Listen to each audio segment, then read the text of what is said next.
ರಾಜ್ಯದ ಮುಖ್ಯಮಂತ್ರಿ ಸದನದಲ್ಲಿ ಒಪ್ಕೊಂಡ್ರಲ್ಲ, ರಾಜೀನಾಮೆ ಕೊಟ್ರ ಅದಕ್ಕೆ 85 ಕೋಟಿ ಅಂತ ಪರವಾಗಿ ನೀವು ಮಾತಾಡಿದ್ರಲ್ಲ ಸರ್. ಯಾವ ಕುಮಾರಸ್ವಾಮಿ ವಿರುದ್ಧ ಸಿಡಿ ಅಂತ ಅವ್ರನ್ನ ತಿಪ್ಪರ್ಲಾಗ ಹಾಕ್ಸಿದವರ ಪರವಾಗಿ ಮೊನ್ನೆ ನೀವೆಲ್ಲರೂ ಕೂಡಿ ಅವ್ರ ವಿರುದ್ಧ ನಡೆದಂತಹ ಒಂದು ಯಾವ್ದಾದ್ರು ಶೂಟ್ಔಟ್ ವಿರುದ್ಧ ಮೇಡಮ್ ಅಲ್ಲಿ ನಾವು ನೋಡಿ ಒಬ್ಬ ವ್ಯಕ್ತಿ ಪ್ರಕಾರ ನೋಡಿದ್ವಿ, ಒಬ್ಬ ಯಾವ್ದೋ ಪಕ್ಷದ ವಿಚಾರವಾಗಿ ಅವ್ರ ಫೇವರ್ ಇಲ್ಲ, ಒಂದು ವ್ಯಕ್ತಿಗೆ ಒಬ್ಬ MLC ಸಂವಿಧಾನ ಬದ್ಧ MLA ಆಗಿರಂತ ಒಬ್ಬ MLA ಮಾಡ್ಕೊಂತ ಮಾತಾಡ್ತು, ಅವ್ರ ಕಾರ್ಯಕರ್ತನೇ ಶೂಟ್ಔಟ್ ಮಾಡಿದ್ವಿ ನೋಡಿ.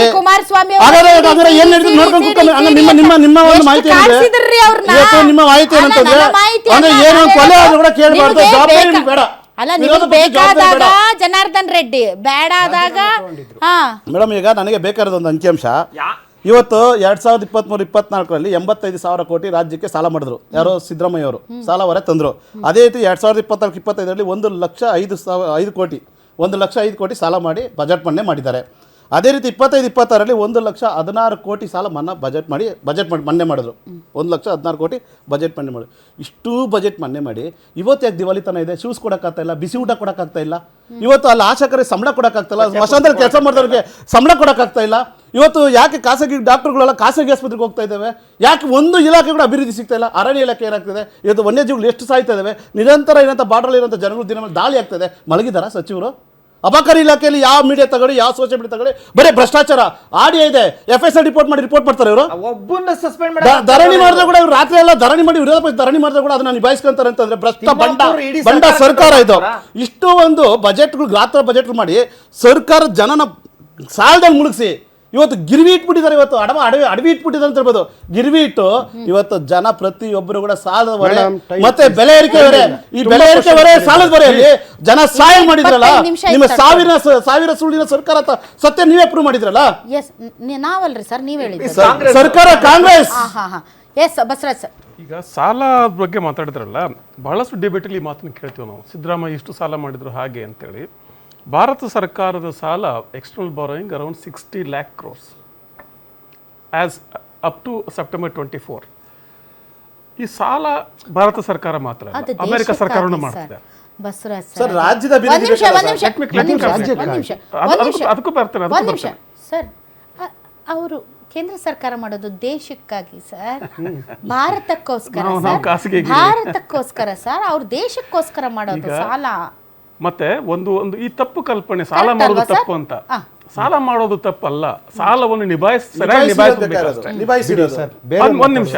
ಭಾರತ ಸರ್ಕಾರದ ಮೊನ್ನೆ ಬಜೆಟ್ ತೆಗೆದು ನೋಡಿದ್ರೆ 23% goes to interest payment of.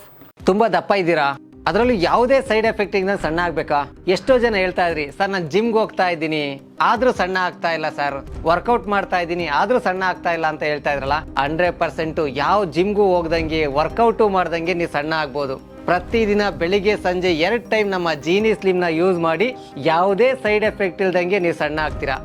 ಯಾಕೆಂದ್ರೆ ಜೀನಿ ಸ್ಲಿಮ್ ಒಂದು ಉತ್ತಮ ಆಹಾರ. ನಮ್ಮ ಇಡೀ ರೆವೆನ್ಯೂ 23% ಬರೀ ಬಡ್ಡಿ ಕೊಡ್ತೇವೆ ನಾವು. ಹಾಗೇನೆ ನಾವು ಕರ್ನಾಟಕ ಸಮಸ್ಯೆ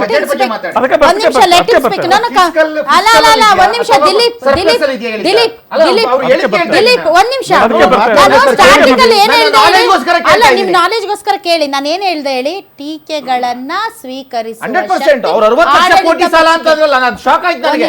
ಯಾವ 60 ಲಕ್ಷ ಕೋಟಿ ಸಾಲ ಭಾರತ ಸರ್ಕಾರ ಮಾಡಿರ್ತಕ್ಕಂಥದ್ದು ಅಂತ ಹೇಳಿ. ಇಷ್ಟಿದ್ದಾಗ ಕಾಂಗ್ರೆಸ್ 2 ಲಕ್ಷ ಕೋಟಿ ಸಾಲ ಅಂತಿದ್ರು, ಇವ್ರು 60 ಲಕ್ಷ ಕೋಟಿ ತಗೊಂಡೋಗ್ಬಿಟ್ರು. ಭಾರತ ಸರ್ಕಾರದ ಸಾಲ ಅವ್ರು ತಪ್ಪಾಗಿದ್ರೆ ನೀವು ರೆಕ್ಟಿಫೈ ಮಾಡಿ. 100% 60 ಲಕ್ಷ ಕೋಟಿ ಸಾಲ ಅಂತಂದ್ರೆ ಸಣ್ಣ ಪುಟ್ಟ ಸುಳ್ಳಲ್ಲ, ಇದು ದೊಡ್ಡ ಸುಳ್ಳು. ಇದು ಎಷ್ಟು ಮತ್ತೆಷ್ಟು ಅಲ್ಲ, ಇಷ್ಟಿದವರೆಗೂ ಕಾಂಗ್ರೆಸ್ 2 ಲಕ್ಷ ಕೋಟಿ ಅಂತಿದ್ರು, ಇವ್ರು 60 ಲಕ್ಷ ಕೋಟಿ ಅಂತ ಇದ್ದಾರೆ. ಮತ್ತೆಷ್ಟು ಅಂತಂದ್ರೆ ಮೇಡಮ್ ನಾವು ಸಾಲ ಮಾಡಿರ್ತಕ್ಕಂಥ ನಾನು ಹೇಳ್ತೀನಿ, ಎಕ್ಸ್ಟರ್ನಲ್ ಬಾರೋಯಿಂಗ್ಸ್ ನಮ್ದು ಯಾವಾಗ್ಲೂ ಸಹ ಸರ್ಪ್ಲಸ್ ಅಲ್ಲಿ ಇದೆ. ನಾವು ಡಿಫಿಸಿಟ್ ತಗೊಳ್ಳೋದಿಲ್ಲ, ದೇಶವನ್ನು ಹಾಳು ಮಾಡಿಲ್ಲ. ನನಗೆ ಸುಮಾರು ಪ್ರಶ್ನೆ ಸರ್, ಜನಸಾಮಾನ್ಯರಿಗೆ ಸರ್ಪ್ಲಸ್ ಡಿಫಿಸಿಟ್ ಅರ್ಥ ಆಗಲ್ಲ. ಇಫ್ ಯು ಹ್ಯಾವ್ ನಂಬರ್ಸ್ ಅವ್ರು ಹೇಳ್ತಾರೆ ಸ್ವಲ್ಪ, ಇಲ್ಲಾಂದ್ರೆ ಗೂಗಲ್ ಮಾಡಿ ಆಮೇಲೆ ಮಾತಾಡಿ. ಈಗ ಆರ್ಥಿಕ ದಿವಾಳಿ ಎಲ್ಲಿ ಬಂದು ಏನು ಚರ್ಚೆ ಬೇರೆ, ಬಟ್ ಈ fiscal deficit that is totally different. ಸಾಲವಿಲ್ಲದೆ ಯಾವ ಸರ್ಕಾರವೂ ಕೂಡ ಒಂದ್ ನಿಮಿಷ ಸಾಲವನ್ನ ಹೇಗೆ ನೀವು ತೀರಿಸ್ತೀರ ಅನ್ನೋದು ತುಂಬಾ ಇಂಪಾರ್ಟೆಂಟ್. ನೀವು 1 ರೂಪಾಯಿ ಹೆಂಗ್ ತರ್ತೀರಿ, ಎಲ್ಲಿಂದ ತರ್ತೀರಿ, ಏನ್ ಮಾಡ್ತೀರ ಅನ್ನೋದು ಇಂಪಾರ್ಟೆಂಟ್ ಅಲ್ಲ. ಎಂಡ್ ಆಫ್ ದಿ ಡೇ ನೀವು ತಂದಿರೋ ಹಣವನ್ನ ಹೇಗೆ ನಿಭಾಯಿಸಿದ್ರಿ ಮತ್ತು ಅದು ಹೇಗೆ ಮುಖ್ಯ, ಮ್ಯಾನೇಜ್ ಅದು ಮುಖ್ಯ. ಮಾಡಿದ್ರೆ ಅನ್ನೋದು So, ಇಂಪಾರ್ಟೆಂಟ್. ಅದಕ್ಕೆ ಇಲ್ಲಿ ಕರ್ನಾಟಕದ ಮಟ್ಟಿಗೆ ಏನಾಗ್ತಿದೆ ಅಂದ್ರೆ ಇಲ್ಲಿ ರೆವಿನ್ಯೂ ಜನರೇಷನ್ ಮಾರ್ಗೋಪಾಯ ಇಲ್ಲ, ಹೊಸ ಹೊಸ ಆದಾಯಗಳನ್ನು ಸೃಷ್ಟಿ ಮಾಡೋ ಮಾರ್ಗೋಪಾಯಗಳನ್ನು ಹುಡುಕೇ ಇಲ್ಲ. ಅವರು ಹುಡುಕಿದ್ರೆ ಮತ್ತೆ ಮತ್ತೆ ತೆರಿಗೆ ಹಾಕೋದು ಒಂದೇ ಊರಿಗೆ ಸಿಕ್ಬಿಟ್ಟಿದೆ. ಪ್ರತಿಯೊಂದಕ್ಕೂ ತೆರಿಗೆಗಳನ್ನ ಹಾಕೋದು, ಎನರ್ಜಿ ಮೀಟ್ರ್, ನಮ್ಮ ಎಲೆಕ್ಟ್ರಿಸಿಟಿ ಬಿಲ್ ಜಾಸ್ತಿ ಮಾಡೋದು ಇದಾಗ್ಬಿಟ್ಟಿದೆ. But there is no proper increase in revenue, ಅದು ನಿಜ. ಆದರೆ ಅದಕ್ಕೆ ಬಹಳ ದೊಡ್ಡ ಕಾರಣ GST ಶೇರ್ ಸರಿಯಾಗಿ ಬರ್ತಾ ಇಲ್ಲ. ಈಗ ಕರ್ನಾಟಕ ಸರ್ಕಾರ ಅವ್ರ ಇನ್ಕಮ್ ಸೋರ್ಸ್ ಏನು? ಒಂದು ಸ್ಟ್ಯಾಂಪ್ ಡ್ಯೂಟಿ, ಇನ್ನೊಂದು ಪ್ರಾಪರ್ಟಿ ಟ್ಯಾಕ್ಸು, ಇನ್ನು ಕೆಲವು ಎಕ್ಸೈಸ್ ಡ್ಯೂಟಿ ಇತ್ಯಾದಿಗಳು. ಮೆಜಾರಿಟಿ ಆಫ್ ಟ್ಯಾಕ್ಸ್ ಕಲೆಕ್ಷನ್ ಹಿಂದೇನು ವ್ಯಾಟ್ ಇತ್ತಲ್ಲ, ಆ ವ್ಯಾಟ್ ಎಲ್ಲ ತೆಗೆದಾಕ ಈಗ GST ಆಗಿದೆ. ಆ GST ಸರಿಯಾಗಕ್ಕೆ ಅಂತ ಕೊಡಬೇಕಲ್ವಾ? 100% ಸರಿಯಾಗಿ ಬರ್ತಾ ಇದೆ. Tax devolution ನಮ್ಗೆ ಒಂದು ರೂಪಾಯಿನೂ ಮೋಸ ಮಾಡಿಲ್ಲ, ಚುಪ್ತ ಆಗಿದೆ. ಸರ್ ಬಿಡಿ ಸರ್, ಬೇಡ ಒಂದು ನಿಮಿಷ ಸರ್. ಈಗ ಆಯ್ತು, ನಮ್ದು ಆದಾಯ ಸೃಜನೆ ಇಲ್ಲ, ಖರ್ಚು ಅಲ್ಲಿ ಕಡಿತ ಮಾಡ್ಬೇಕಲ್ವಾ ಸರ್? ಈಗ ನಿಮ್ಗೆ ಆದಾಯ ಇಲ್ಲ, ಅಥವಾ ನಿಮ್ಗೆ GST ಬಂದ ಮೇಲೆ ನಮ್ಗೆ ಎಲ್ಲೂ ಕೂಡ ಆದಾಯ ಸೃಜಿಸ್ತಾ ಇಲ್ಲ, ಇಂತಹ ಸಂದರ್ಭದಲ್ಲಿ ಖರ್ಚುಗಳನ್ನು ಕಡಿಮೆ ಮಾಡಬೇಕು, ಹೌದಲ್ಲ ಸರ್? ಅದು ಒಂದು ಬುದ್ಧಿವಂತಿಕೆಯ ಲಕ್ಷಣ.